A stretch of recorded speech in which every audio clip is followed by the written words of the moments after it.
한 사람의 사랑이 세상을 어떻게 바꿀 수 있을까요? 오늘 그 따뜻하고도 위대한 여정을 함께 따라가 보려 합니다. 도통 사람이라면 아마 편안한 길을 택했을 겁니다. 하지만 그녀는 그러지 않았어요.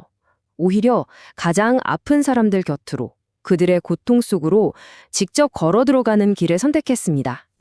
가난과 고통, 그 절망의 한가운데에서도 끝까지 사랑이라는 단 하나를 붙들었던 한 사람. 자, 지금부터 그 위대한 사랑의 발자취를 한번 따라가 보겠습니다. 이 위대한 여정이 어디서부터 시작됐을까요?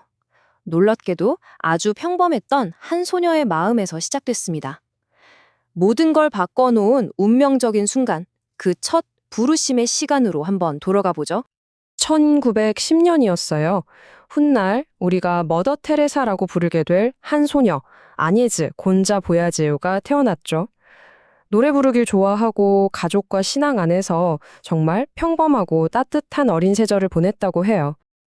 그런데 이 평범했던 소녀의 삶에 12살이 되던 해에 아주 특별한 순간이 찾아옵니다. 훗날 그녀가 직접 이렇게 회고했죠. 12살 때 저는 하느님의 부르심을 처음으로 느꼈습니다. 저는 선교사가 되어야 한다는 것을 알았습니다. 그리고 마침내 18살, 그녀는 정말 모든 걸 뒤로 하고 집을 떠납니다. 어쩌면 다시는 사랑하는 어머니를 보지 못할지도 모른다는 걸 알면서도 말이죠. 로레토 수녀회에 들어가 테레사라는 새로운 이름을 받고 머나먼 땅 인도로 향했습니다. 인도에서 그녀는 교사로서 꽤 안정적인 삶을 살아가요. 하지만 운명은 그녀를 그냥 내버려 두지 않았습니다. 그녀의 모든 것을 송두리째 바꿔놓을 또 한 번의 부르심. 그건 바로 덜컹이는 기차 안에서 시작됐습니다. 당시 그녀는 캘커타에 있는 학교의 교장이었어요. 존경받고 안정된 평화로운 삶이었죠. 하지만 기차 창밖으로 스쳐 지나가는 풍경이 그녀의 마음을 완전히 무너뜨렸습니다.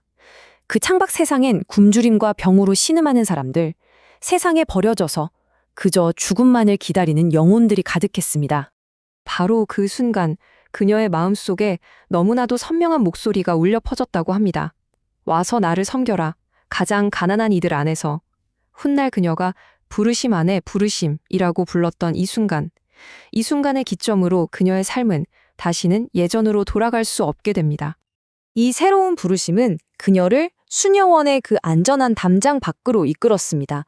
이제 그녀가 기도해야 할 제단은 바로 가장 가난한 사람들이 있는 거리 그 자체가 된 거죠. 그녀는 몸에 익었던 수녀복을 벗었어요. 그리고 그 대신 인도의 가장 가난한 여성들이 입는 파란 줄무늬가 새겨진 하얀 사리를 입었습니다. 이건 그냥 옷을 갈아입은 게 아니었어요. 그들과 온전히 하나가 되겠다는 침묵의 약속이었습니다. 그녀는 곧장 거리로 나갔습니다. 죽어가는 사람이 보이면 그저 다가가 품에 안았고 아픈 아이가 있으면 손을 잡고 가만히 눈을 맞춰주었습니다.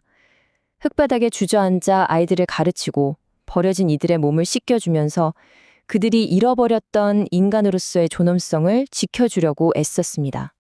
그녀의 이 모든 행동들은 단 한 가지를 말해주고 있었어요. 그녀가 직접 남긴 이 말처럼요. 사랑은 단순히 느끼는 것이 아니라 행동하는 것입니다. 그녀의 이런 작은 행동들을 보고 감동한 사람들이 하나둘 모여들기 시작했습니다. 그리고 마침내 사랑의 선교회가 탄생하게 되죠. 그곳은 세상이 외면했던 사람들에게 마지막까지 기댈 수 있는 따뜻한 안식처가 되어주었습니다. 세상은 그녀를 살아있는 성녀라고 부르며 희망의 아이콘으로 삼았죠. 그런데 그렇게 밝게 빛나는 모습 뒤에는 사실 누구에게도 털어놓지 못했던 아주 깊고 긴 어둠의 시간이 숨겨져 있었습니다. 네, 겉으로 보기엔 그랬어요. 킬커타에서의 그 작은 시작이 전 세계로 퍼져나가면서 수많은 나라에 사랑의 선교회가 세워졌으니까요. 모두가 그녀를 보면서 희망을 이야기했죠.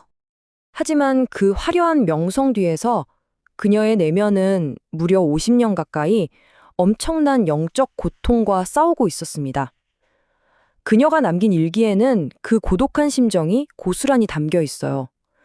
나는 하느님의 부재를 느낍니다. 그분은 침묵하시지만 나는 여전히 사랑해야 합니다.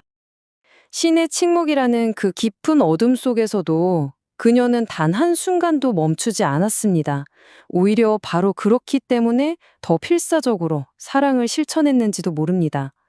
그녀의 삶 자체가 끝없이 의심이 들고 믿음이 흔들릴 때 행동으로 답하는 것이 얼마나 위대한 일인지를 보여주는 가장 큰 증거가 아닐까요?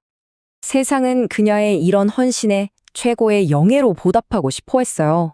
노벨 평화상처럼요. 하지만 그녀가 진정으로 원했던 상은 그런 게 아니었습니다. 그녀가 우리에게 남긴 가장 위대한 유산은 바로 그 마음가짐에 있습니다. 1979년에 노벨 평화상을 받게 됐을 때 정말 세상 모든 스포트라이트가 그녀에게 쏟아졌죠. 그런데 그녀는 수상 소감에서 자신의 마음이 어디를 향해 있는지 아주 분명하게 보여줬습니다. 이렇게 말했거든요. 나는 상을 위해 일한 적이 없습니다. 나의 상은 고통 속에서도 미소 짓는 그들의 얼굴입니다. 많은 사람들이 그녀에게 물었어요. 어떻게 하면 이 세상을 좀 더 나은 곳으로 만들 수 있냐고요? 그녀의 대답은 놀라울 정도로 단순하고 명쾌했습니다.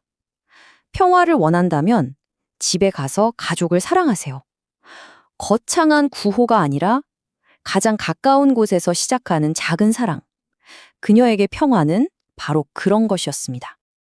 어쩌면 그녀의 모든 삶, 그녀의 모든 철학은 바로 이 한 문장 안에 전부 담겨 있는지도 모르겠습니다. 우리는 위대한 일을 할 수 없습니다. 다만 위대한 사랑으로 작은 일을 할 뿐입니다. 네, 그녀는 화려함 대신 가난을 택했고 안전함 대신 사랑을 택했습니다. 그리고 바로 그 사랑이 세상을 바꿨습니다. 가장 낮은 곳, 그 가난 속에서 피어난 위대한 사랑. 그녀의 이름 바로 마더 테레사입니다.